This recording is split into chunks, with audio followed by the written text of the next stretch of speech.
Anda masih menyaksikan Kompas Pagi, saya Andre Sinaga. Saudara, Komnas HAM menolak hukuman mati dan hukuman kebiri kimia kepada Heri Wiriawan terhadap pemerkosa 13 santri di Bandung, Jawa Barat.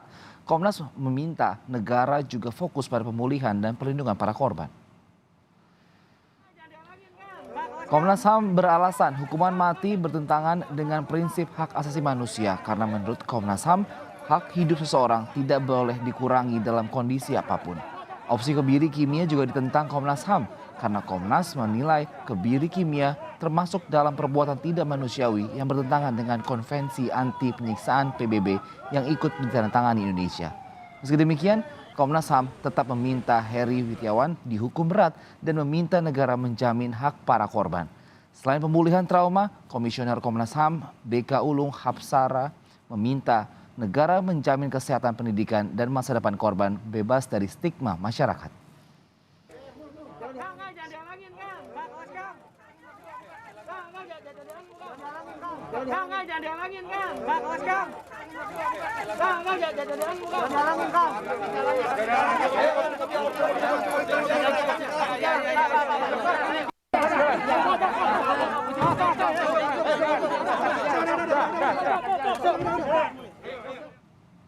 Sementara itu, Wakil Ketua DPR RI Sumidasko Ahmad memastikan rancangan Undang-Undang Tindak Pidana Kekerasan Seksual akan dibahas dalam rapat paripurna pada 18 Januari mendatang. Ia menyebut 9 fraksi atau seluruh partai politik di Parlemen Senayan telah menyetujui hal itu. Ia menambahkan jika RUU TPKS akan digodok oleh Balik, sejumlah pihak mendorong agar RUU TPKS dapat segera disahkan.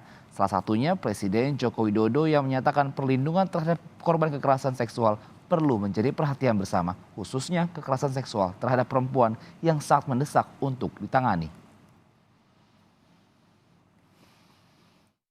Hari Selasa kita akan tetapkan RUU TPKS sebagai undang-undang dan akan dibahas antara pemerintah dan DPR secepatnya. AKD-nya sudah ditentukan Pak untuk TPKS? AKD-nya? AKD-nya kalau saya nggak salah Balik ya, kalau saya nggak salah Balik ya. Karena dia yang kemarin merapikan